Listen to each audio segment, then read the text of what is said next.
simplified, an answer to what, why and how of newspaper reading. Today we'll be analyzing the Delhi edition of the Hindu newspaper dated 3rd April 2019. The topics to be discussed today are reflected on your screen and the timestamping for the same has been provided below in the description box. So let's begin. This news appears on page number 1 and this news basically says that the Supreme Court has struck down the RBI circular which it had issued in February 2018 to strengthen the framework for resolution of stressed assets. Now this topic will fall under GS paper 3 under the category of issues related to the Indian economy. Let us now understand what this RBI circular was all about. Now this February 12, 2018 RBI circular introduced a new framework to deal with the problems of the non-performing assets. And under this new framework, the RBI discontinued the earlier restructuring programs which various banks used to follow to restructure their defaulted loans. Further, the RBI made the Insolvency and Bankruptcy Code as the main tool to deal with the defaulters under the NPAs. Before we understand the new framework, let us see what earlier the banks used to do to deal with the problem of the NPA. Now usually the NPAs, which are usually the loans which have not been returned for a period of 90 days.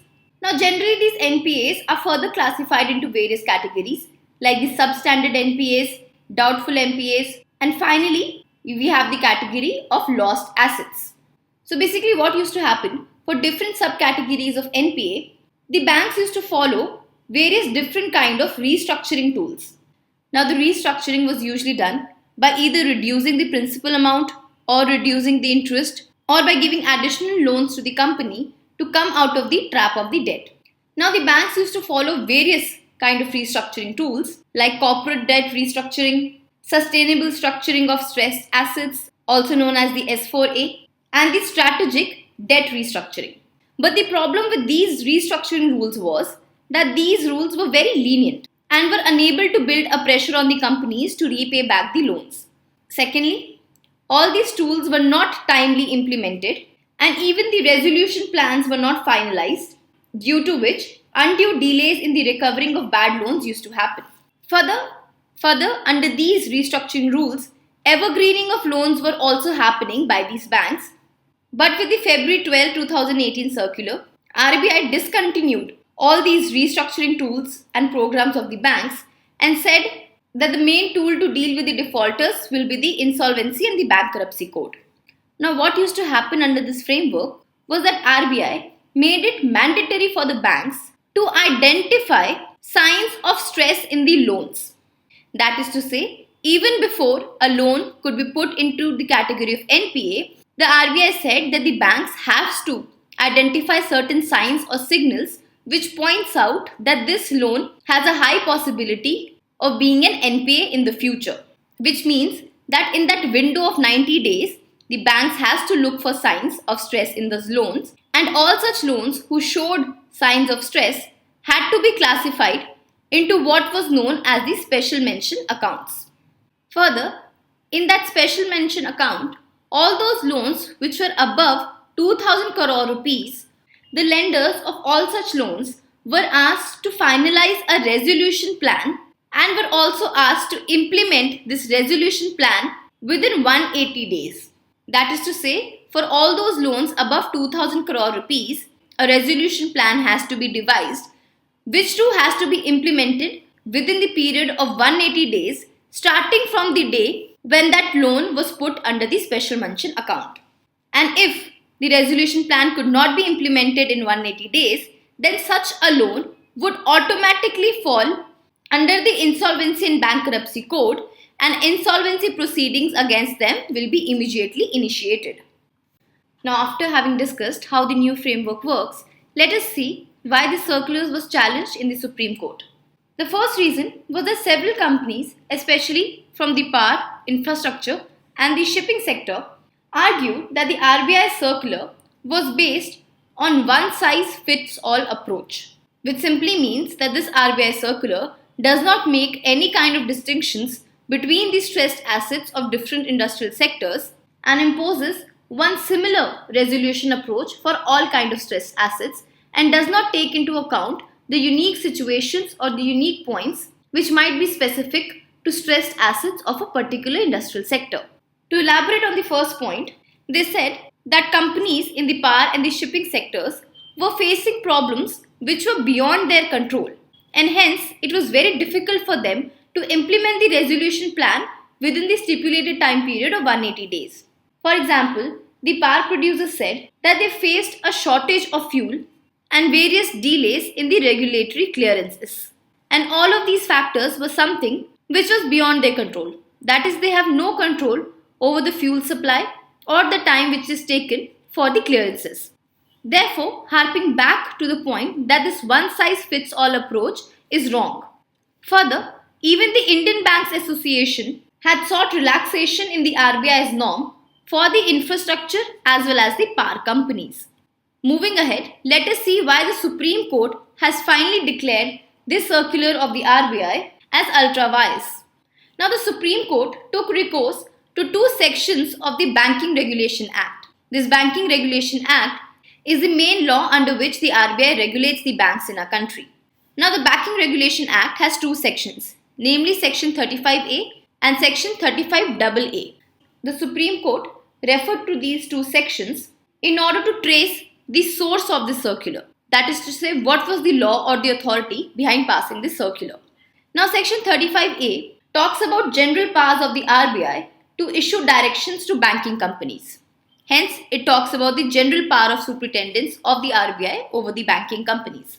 Now, the second section, Section 35AA, which was inserted through the 2017 amendment, now this section gives power to the central government to authorize the Reserve Bank of India to direct any bank in the country to initiate insolvency process.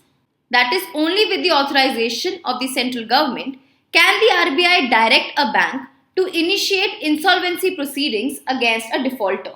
Now, the RBI had argued in the court that they had traced the source of this circular to the general powers which have been provided under Section 35A instead of Section 35AA. And hence the RBI said, since no authorization from the central government was needed to exercise powers under Section 35A, the circular was valid. But the Supreme Court said that this Section 35AA has a specific condition which requires authorization from the central government, and the recourse made by the RBI under the general powers of Section 35A for issuing directions to take insolvency action is wrongly founded. That is to say, the Supreme Court said that such kind of direction or circular should have emanated from this section, that is 35AA, and not the section of 35A. Further, it was stated that this circular makes no distinction between the genuine and the willful defaulters. The reason being, this circular does not appreciate that stressed assets of different industrial sectors have different reasons for their default. Hence, since this circular makes no difference between the stressed assets of different industrial sectors and places a blanket direction that all debts over Rs 2,000 crores have to be put under special mention account, is ill-founded. Hence, the court said that the reference to Insolvency and Bankruptcy Code under Section 35AA can be made only on a case-to-case basis, and there cannot be a blanket direction to that effect. Lastly, the effect of the Supreme Court judgment will be that now there will be a delay in the process of resolution of the stressed assets in our country. Secondly, as of now, there is no likely impact on the resolutions which have already been completed or are under process. And lastly, of course, the Supreme Court direction has come as a relief to the companies in the stressed power and the infrastructure sector. With this, let's move on to our next news. This news is an editorial appearing on page number 8 and talks about the recent injunction issued by a Bengaluru civil court against the publication of any defamatory material against Tejasvi Surya.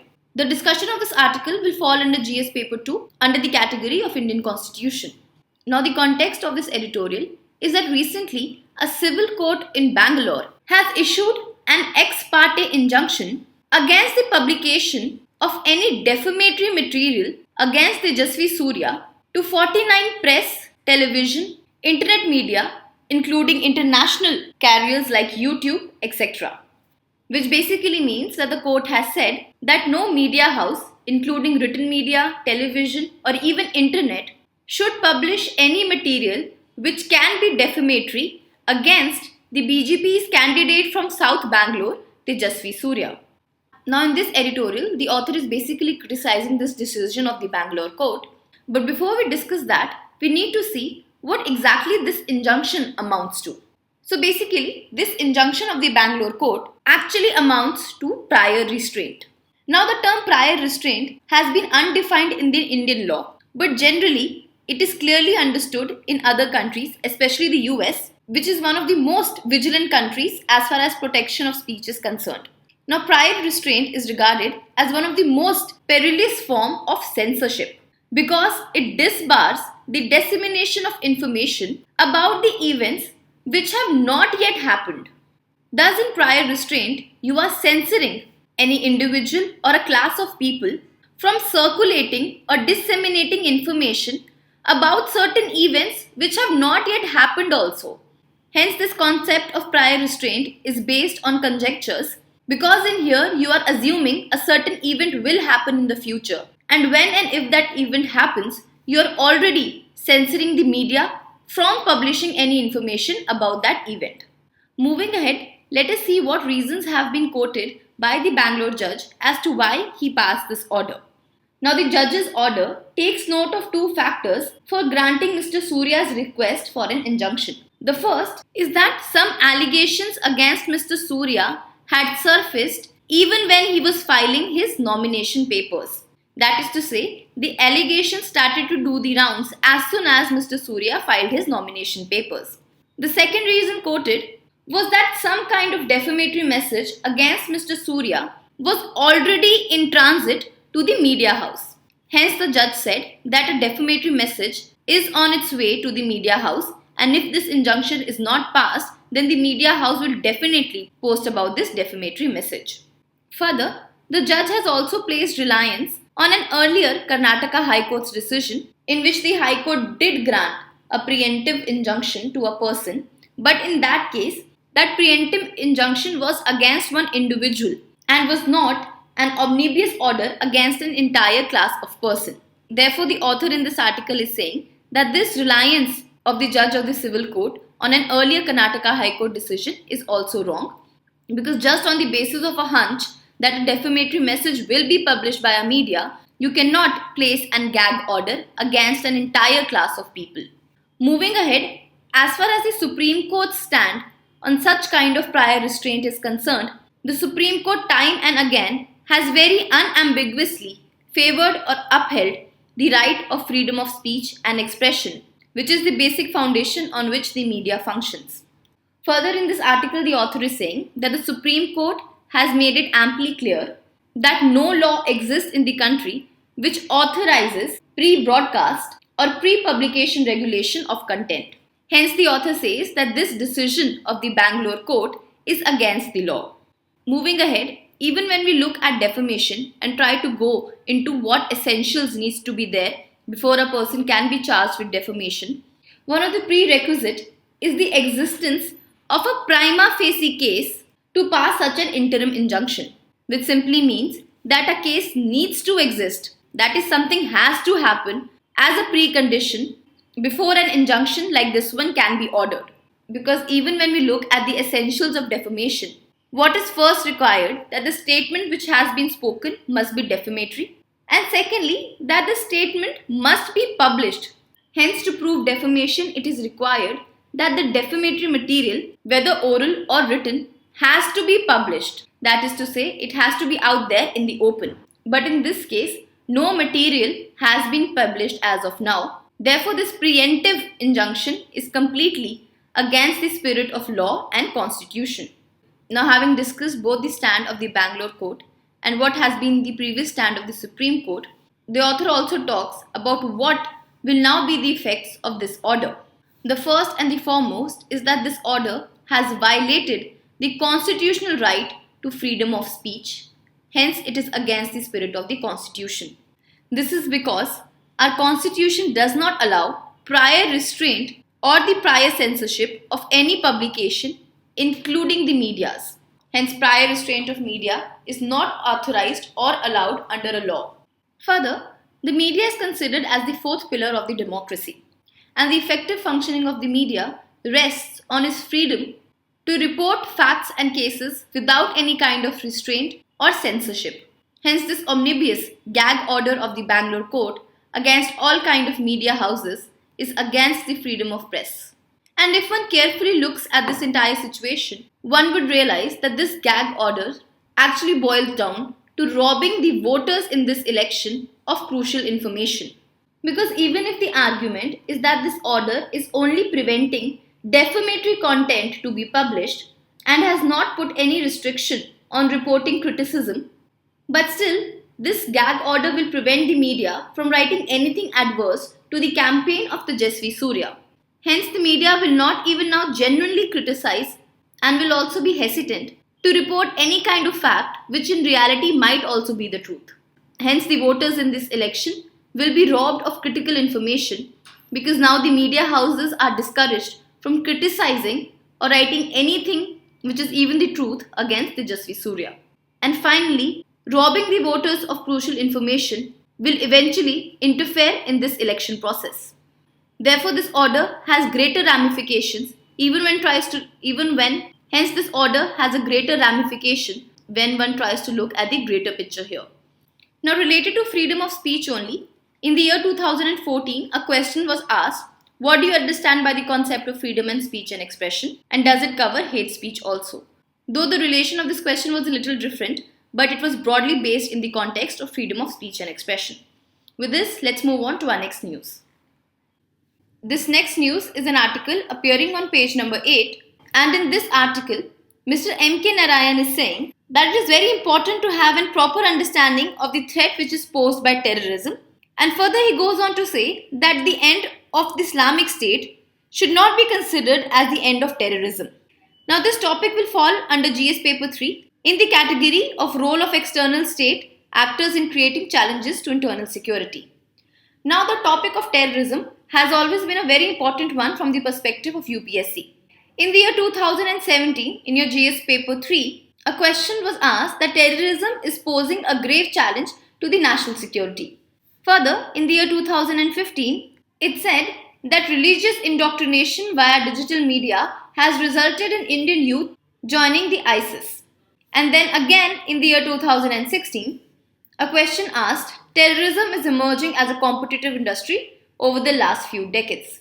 Hence, you can see that in 15, 16 and even 17, for 3 consecutive years, questions have been asked on terrorism and the various facets of it. Hence, this article will also become important because it will give you an insight and a different viewpoint as far as terrorism is concerned. Now, as mentioned in the beginning, according to the author, it is relevant to have a proper understanding of the threat posed by terrorism because terrorism is a well-recognized form of asymmetric warfare that mainly acquired its ability post the Afghan-Soviet war. Hence, in the beginning of this article, the author is providing us with a brief history of the terrorism. As per the author, radical Islamist extremism gained root post the 1980s, and the main reason is due to the Afghan-Soviet war, in which United States and Pakistan supported the jihadis in the Afghanistan against the Soviet Union. Hence, the support which the US and Pakistan had lent to the jihadis during the Afghan-Soviet war was the beginning of radical Islamist extremism. Further, after the Afghan-Soviet war ended, countries like Pakistan began to use the same tactics of narrative building and arms support, etc. against India. But here the author says one more thing, that it wasn't Pakistan because of whom India witnessed terror for the first time, and rather India and even countries like Israel had separately been facing Islamist terrorist attack and Khalistani terrorist attacks respectively even from an earlier period, that is before the Afghan-Soviet war. However, the only difference was that such attacks in India used to happen in only particular geographical areas like Kashmir and Punjab. Then further in the 1990s, Middle East became a breeding ground for the terrorist outfits, and because of it, various terror outfits got transnational reach. That is, they started breaching the borders and now spread to various countries. Example of this would be Al-Qaeda attacking Africa and then finally attacking United States in 2001. In addition to that, the author says that various transnational groups and their regional variants, for example, the Abu Sayyaf in Philippines, the Lashkar-e-Taiba and Jaish-e-Mohammed in South Asia, as well as the Boko Haram in Africa, continued to exist and grow. Hence, what it means that terrorism was not practiced by just one big terror outfit like the Al-Qaeda, but even regional variants of such terror outfits like Lashkar-e-Taiba, Jaish-e-Mohammed, etc. started to gain grounds. But then the author is saying the reason why Islamic State became so popular and strong amongst all these terror outfits is because firstly, it was able to capture a large territory in Syria and Iraq. Further, they were able to finance their terror operations by selling the abundant oil which was present in Syria and Iraq. And lastly, the caliphate narrative which Islamic State had spawned was also able to recruit terrorists from various regions and countries. Hence, having a large territory and an oil-fueled economic system, along with the right kind of ideology which struck strings with a lot of potential terror recruits, were the main reasons why Islamic State was able to grow so much. Moving ahead, the author says, though in the current scenario, transnational terrorist organizations like the Islamic State and the Al-Qaeda have weakened, yet this should not be seen as an end of terrorism. And then the author is giving us a few reasons as to why. The first is that the regional variant of these terror organizations like Lashkar-e-Taiba and Jaish-e-Mohammed in South Asia, Boko Haram in Africa, or the Hezbollah in the Middle East still continue to exist and not much harm has been caused to their flourishment. Secondly, terrorists these days are focusing on lone wolf attacks. That is to say, even if the entire terror outfit is not planning an attack, individual terrorists are going out there and attacking. The reason for this is that while staying with these terrorist organizations, these individual terrorists have gained a lot of knowledge about the concepts, resources, intelligence, and even the manpower. And then these terrorists use this gained knowledge and information by carrying out lone wolf attacks. And a proof of this has been seen in the fact that now terrorists, after the defeat of IS, are returning back to their country of origin. Hence, the author says even if the IS is defeated, these individual terrorists are going back to their home country, and there is a lot of possibility that whatever knowledge and resources they gained while they were the part of IS, they'll use that knowledge to cause individual terrorist attack in their country or in some other place. Further, the author is saying that the nature of terrorism has changed in the 21st century due to the growing spread of technology and information. An example of this is that in the Pulwama attack, the suicide bomber used a virtual SIM to contact his Jaish-e-Mohammed handlers in Pakistan. Hence, this technology like the virtual SIM and other things makes tracing of terrorism very difficult. Hence, even the character of terrorism has changed and a new kind of terror narrative is growing. And last but not the least, the author says that the state sponsorship of terrorism, like Iran is sponsoring Hezbollah or Pakistan is sponsoring LAT or Jaish-e-Mohammed, etc., all of this still continue to exist. And hence, due to the sponsorship which these terror outfits receive from the state, they still continue to exist, and even in the future, they are unlikely to fall down. Therefore, in this article, the author has said that one needs to stay wary of the fact that the end of IS is not the end of terrorism. With this, let's move on to our next news. This news appears on page number 1 and is saying that scientists at the Center for Cellular and Molecular Biology have discovered a new enzyme which helps in the breaking of the cell walls of the bacteria and hence offers a new potential for creating new kind of antibiotics. Now we know that antibiotics are drugs that help us to fight infections caused by bacteria. As the name suggests, antibiotics, that is antibacterials. Now the two most common ways in which an antibiotic works is that firstly, it either kills the bacteria or secondly, it will inhibit the growth or the further division of the bacteria, hence stopping it to multiply. Now the antibiotics work through various kind of mechanisms which disrupt the structure or the function of the bacteria, thereby either killing it or inhibiting its growth. Hence, the structure or the function of the bacteria which an antibiotic will disrupt is called as the drug delivery target, which simply means the target, which here would either be the structure or the function of a bacteria which a drug will disrupt, is known as the drug delivery target. So for example, if the antibiotic is breaking the cell wall of the bacteria, then that cell wall is the drug delivery target. Now this new discovery says that scientists have found a new kind of enzyme which helps in breaking the bacteria's cell wall. Hence, they have discovered a new drug delivery target. It has been found that this enzyme regulates or affects the growth of the cell wall of the bacteria. Therefore, it has the potential that it can stop the growth or the division of the bacteria, because the cell wall is very important for bacterial growth and division. And if the growth of the cell wall can be disrupted or affected by this enzyme, then obviously the bacteria's growth and division would also be disrupted. Now this new discovery holds a lot of importance, especially because it will help in the issue of antibiotic resistance. We all know that the problem with antibiotics these days is that the bacteria have developed resistance to it, and therefore a lot of antibiotics can no longer be used to control the bacteria. But since these bacteria would not be immune or resistant to this new enzyme which is discovered, hence this new enzyme can be used to create new kind of antibiotics, thus paving the way for a new wave of antibiotics. Therefore, please keep in mind that this new discovery is very important to help solve the issue of antibiotic resistance, because now new antibiotics can be created because this enzyme has given us a new drug delivery target. With this, let's move on to our next news. This news is an article appearing on page number 8 and is talking about the various challenges and the steps which can be taken to achieve 24/7 power supply for all. This topic will fall under GS Paper 3 under the category of infrastructure, especially energy.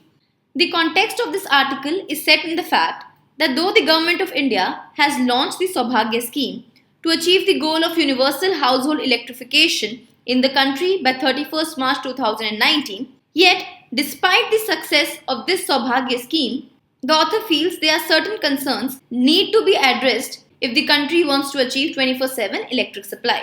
Now the concern which the author has raised is that an electric connection does not necessarily mean an electric supply. By this, the author means that just because there has been construction of electricity poles and extension of wires to the households, it does not mean that there will be uninterrupted power supply to all these households. Hence, having an electric connection does not necessarily mean that you will have an uninterrupted electricity supply. Further, the author says that the increase in the median hours of electricity supply to 16 hours a day is still very far from 24/7 electric supply, meaning that though now households do get 16 hours of electric supply, but this 16 hours is not 24 hours, and hence we have a long way to go to achieve 24/7 power supply. Next, the author says even where there is electricity supply, issues of low voltage or voltage surges still exist. Moving ahead, the author has provided certain suggestions which can be implemented to improve the electricity supply. The first is that India needs to have real-time monitoring of electricity supply at the consumer level. Though currently we do have apps like the Urja Mitra, etc., who do give you real-time information, but such applications are only limited to urban areas, and hence such kind of initiatives also need to reach the rural areas and all across India. Further, this real-time monitoring can be done through smart meters, interactive voice response system, and SMS-based reporting by the end user, because such monitoring will help us to understand the evolving reality of electricity supply and will also help the DISCOMs to take corrective steps. Secondly, the author says the unpredictable blackouts can be attributed to the lack of adequate demand estimations by the DISCOMs and consequently the lower procurement of electricity. Thus, the author says that the DISCOMs need to improve their quality of supply as well as their maintenance services so that they already know how much electricity is required and can make their procurement accordingly. Next, the author says the improvement in the power supply has to be complemented with the improvement in customer services such as billing, metering and collection. Lastly, in the conclusion, the author is saying that there is a need to prioritize electricity access for community services such as education and healthcare. That is, community services such as education and health should be given the first priority as far as access to electricity is concerned. And lastly, the author says that electricity is the driver of India's development and only a comprehensive effort will ensure that rural India reaps the socio-economic benefits of electricity. With this, let's move on to our next news. This news appears on page number 5 and is talking about the statement of the Union Finance Minister Arun Jaitley, under which he is saying that the special category status for the states is not possible as far as the Finance Commission's rules are concerned. Now, this topic will fall under GS Paper 2 under the category of issues related to federal structure and devolution of powers and finances. Let us now see what this special category status is all about. Now, the Constitution of India does not include any provision for categorization of any state in India as a special category state. Hence, this is not mentioned in the Constitution.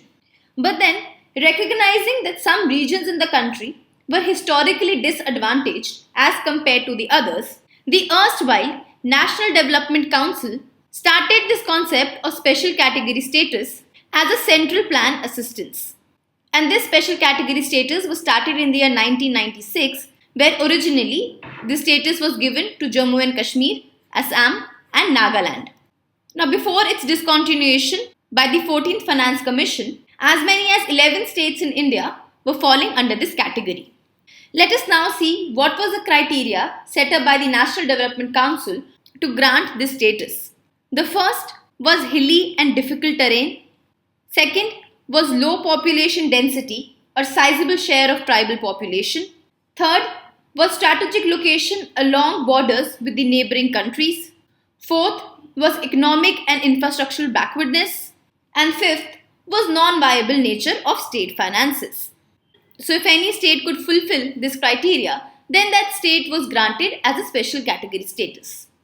Now the next question which comes in mind is why there is so much of hue and cry amongst the state to get this special category status. The obvious answer for it is financial incentive. Now we know that under a centrally sponsored scheme, both the center and the state need to provide funding. The amount of funding contributed to a centrally sponsored scheme is considerably much lower than the normal states. Hence, a state which has the special category status has to contribute less in a centrally sponsored scheme. To give you an example, under a centrally sponsored scheme, for a normal state, the division is 60-40, that is center pays 60%, whereas the state pays the 40%. But for a special category status, the center will pay 90% of the cost or the funding, whereas a special category state only has to pay 10% of the funding. Hence, due to this financial incentive, various states wanted this special category status. But then what happened? The 14th Finance Commission, in its recommendation, said increase the share of divisible pool of central taxes for these states to 42%. So earlier the portion for the state was just 32% of the central taxes, but the 14th Finance Commission raised it to 42%. Hence the 14th Finance Commission said that since there is an increase in the quantum of the untied funds for the states will now get more fund which they can utilize. Hence, there is no need for a special category status, and hence it is for this reason that the special category status was discontinued or removed by the 14th Finance Commission. Further, even the chairman of the 15th Finance Commission has made it clear that the term of reference for the 15th Finance Commission does not contain any reference regarding the special category status. So with this, let's move on to our next news. This news appears on page number 7 and says that starting May, ISRO has planned to send at least 8 Earth observation satellites into the space. Now all these satellites will be discussed in length when they'll be launched, but for our today's discussion, we'll briefly look at what these satellites are. Now out of these 8 mentioned satellites, 3 belong to the RESAT series. Now RESAT stands for Radar Imaging Satellite, and this RESAT is a series of Indian radar imaging reconnaissance satellites which is built by ISRO. Hence the RESAT is ISRO's first all-weather Earth observation satellite. That is, the RESAT satellites will provide and all-weather surveillance using synthetic aperture radars. The next is the GISAT. Please be careful, this is GISAT and not GSAT. GSAT is separate and this GISAT is separate. Now the GISAT is the ISRO's geoimaging satellite whose main purpose is to provide quick images during disaster times. Hence GISAT will provide real-time pictures of large areas of the country at frequent intervals. The third is the Cartosat. Now the Cartosat is a type of Earth observatory satellite and they were specifically launched for Earth resource management and monitoring. Further, the Cartosat series is a part of the Indian Remote Sensing Program.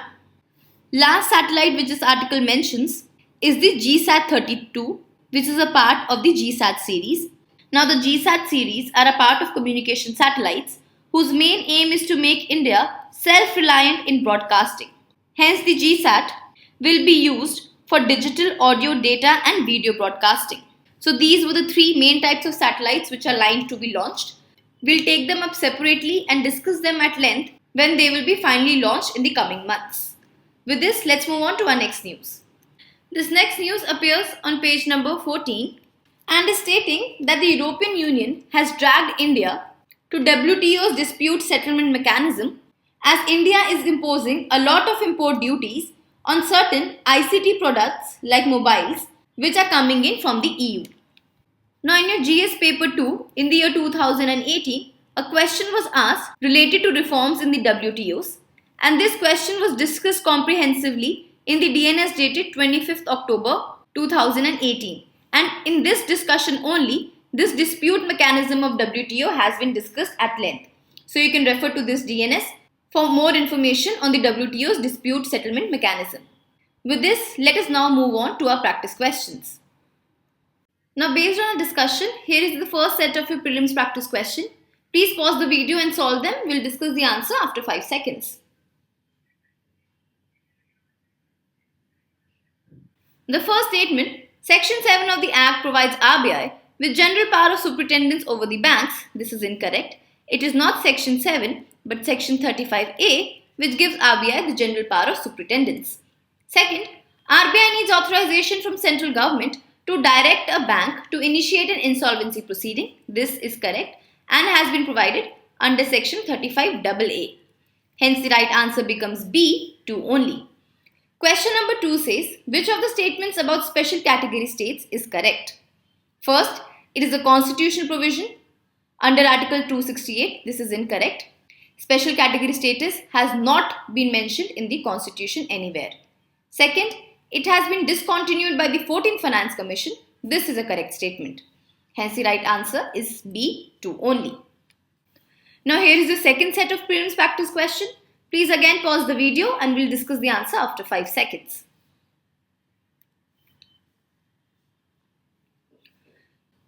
Question number 3 is asking us to consider statements related to defamation. The first, it is essential that a defamatory material has to be published. This is a correct statement. One of the essentials of proving a defamation is that the defamatory material has to be published or has to be out there in the open. Second, a material cannot be said to be defamatory if it is a true fact. This is also correct. One of the defenses against a defamatory statement is that if the defamatory statement is true, then a person cannot claim that defamation has been caused to him. Hence the right answer here is C, both 1 and 2. Question number 4 is with respect to special mentions account. The first, it is a type of non-performing asset. Now this is incorrect. Please bear in mind that the loan which is put under the special mention account is not yet a NPA. So any loan which shows sign of stress is put under a special mention account, but that loan has not yet become an NPA. Second, such a loan has to be resolved within 180 days. This is a correct statement. Hence the right answer becomes B, 2 only. The Prelims Compass booklet has been designed to act as a revision study material which is prepared by using the C3 approach. That is core knowledge, current affairs and the concepts which were used in the current affairs. In this booklet, we have holistically covered all the important economic concepts along with the current affairs for the upcoming prelims of 2019. This booklet has been prepared by keeping in mind the evolving trends in the economy-related UPSC questions, wherein emphasis has been laid down not just on the current affairs, but even on the related conceptual understanding of these current affairs. Accordingly, this booklet has been divided into three distinct sections, namely core knowledge, which is to revise and grasp core economy concepts. Second is the current affairs, which cover important news related to the Indian economy and the related concepts from January 2018 to March 2019. And the last is the MCQs, which will have UPSC standard questions to help you understand the kind of expected questions and to test your knowledge gained. Apart from this, the booklet also contains the highlights of the interim budget of 2019 along with concepts related to government budgeting. In this regard, let us briefly look at the important topics covered in this booklet based upon the previous year UPSC prelims question. Now, if you will see, banking and monetary policy is one of the important themes of UPSC prelims, as questions have been asked in the previous UPSC prelims as well. For example, questions were asked related to the Financial Stability and Development Council, repo rate, reverse repo rate, marginal standing facility, etc. Accordingly, we have picked up some of the important topics like the sources of income and expenditure of the RBI, some current issues related to RBI, transfer of funds by the RBI to the central government. Now, all these topics have been chosen because these topics were in the news because of the ongoing tussle between the RBI and the central government. Similarly, questions were also asked previously from the Basel III norms, masala bonds, and angel investors. Hence, keeping in mind the current trends, we have included topics such as public credit registry, prompt corrective action, Bharat 22 exchange traded fund, etc. Moving ahead, the topic of financial inclusion is also very important from the perspective of UPSC, as previously questions on the Mudra Yojana, UPI, NPCI, merchant discount rate, etc. have been asked. Therefore, this time we have also included topics such as interchange fee, white label ATMs, bank-owned ATMs, brown label and white label ATMs. Moving ahead, every year from the current affairs also, questions have been regularly asked. For example, questions have been asked on MSMEs and capital market, base erosion and profit shifting, etc. Hence, keeping in mind the topics which were appearing in the current affairs regularly, we have included the SWIFT, letters of undertaking, liquidity coverage ratio, as well as banking stability index. In addition, since taxation is also a very important topic as far as UPSC is concerned, and repeated questions have been asked from the theme of taxation, we have included some new topics like the GST composition scheme, National Anti-Profiting Authority, Advanced Pricing Agreement, off-budgeting financing, etc. Further, of late, UPSC has also been asking a lot of questions related to indices. For example, the Human Development Index. Hence, keeping in mind this trend, we have a separate section which covers the important indices as you can see here. Hence, we have included the Democles Index, the Inclusive Development Index, Livability Index, etc. Further, since questions related to budget have been asked continuously, we have a separate dedicated section for the budget as well, in which we have covered some important points related to the 2019 interim budget. And these would include the PM Kisan scheme, the Shram Yogi Mandhan scheme, etc. Lastly, since UPSC also asks questions on the trends of the important economic parameters like the GDP, fiscal deficit, etc., hence we have also covered these trends holistically in our economy compass. For example, the deficit trends, the budgetary deficit, etc. Hence, in order to enable you to have an idea of the coverage of the booklet, we would be displaying the table of content. Please go through the list of the articles covered, and all the best for your preparation. With this, we come to an end for today's discussion. Let's move to the question for the day.